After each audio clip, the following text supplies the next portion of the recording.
नमस्कार, आप देख रहे हैं वी टाइम न्यूज। बढ़ते हैं झारखंड की खबरों की ओर। गिरिडीह जिले के बेंगाबाद में भाकपा माले ने आजादी की 75वीं वर्षगांठ पर 9 से 15 अगस्त तक चलाए जा रहे विशेष अभियान के तहत आजादी मार्च का आयोजन किया। यह मार्च माले कार्यालय से निकलकर बेंगाबाद का भ्रमण किया। इसका नेतृत्व माले नेता सह अखिल भारतीय किसान महासभा के प्रदेश उपाध्यक्ष राजेश यादव ने की। इस दौरान यादव ने कहा कि देश के करोड़ों लोग लुटेरी अंग्रेजी हुकूमत के शासन में शोषण के शिकार हुए। अनगिनत लोगों ने आजादी के लिए अपनी शहादतें दी, तब जाकर देश आजाद हुआ।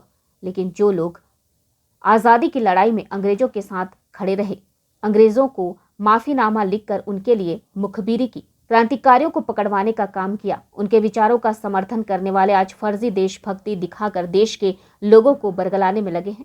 कहा कि देश की आजादी के बाद भारत के लोगों के लिए तैयार संविधान लागू हुआ। आज उस संविधान की मूल भावना से खिलवाड़ किया जा रहा है। देश में लोकतंत्र खतरे में है, विरोध की आवाज दबाई जा रही है। देश की संवैधानिक संस्थाओं की स्वायत्तता खतरे में है। फांसीवादी सरकार इन संस्थाओं का बेजा इस्तेमाल कर रही है।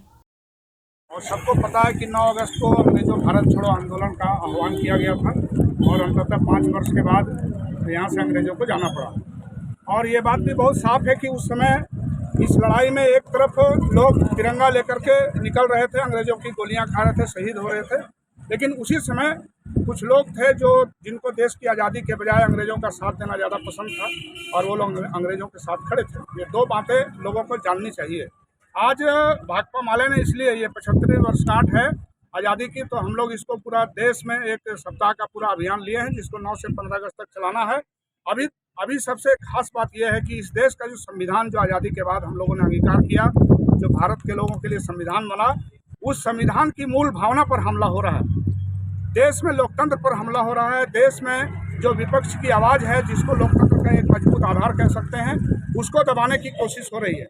और जो सत्ता में हैं वो उनको ये बात पसंद नहीं है कि देश में लोकतंत्र रहे और संविधान रहे। तो ये संविधान और लोकतंत्र पर जो हमला है, उसके खिलाफ एक विशेष अभियान हम लोग चला रहे हैं, जिसकी शुरुआत कल किए हैं। और इसका हमें एक संकल्प लेना है कि शहीदों ने जो भारत का सपना देखा था, जिस तरह के भारत का, तो वो भारत कैसा था, वो भारत किस तरह का भारत का कल्पना किए थे, वो भारत हमें बनाना है।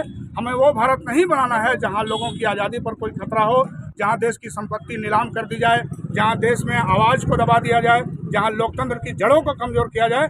ऐसा आज़ादी का मतलब नहीं है। ये सिर्फ आज़ादी के नाम पर एक किस्म का कहिए कि सिर्फ एक तमाशा है। लेकिन अगर सच्ची आज़ादी को अगर बरकरार रखना है, तो ये संविधान और लोकतंत्र पर जो हमला है उसको रोकना होगा। वही ये हमारा संदेश है और इसी को मजबूत करने के लिए हम लोगों ने आज़ादी मार्च निकाला।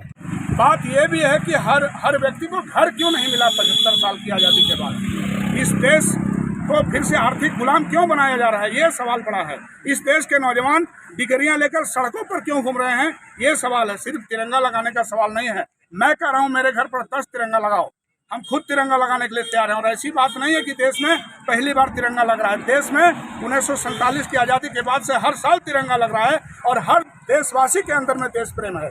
लेकिन यहाँ कुछ फर्जी देशभक्त इसको एक एजेंडा बना करके और जनता का, इस देश का जो जरूरी सवाल है, उसको दरकिनार करना चाह रहे हैं।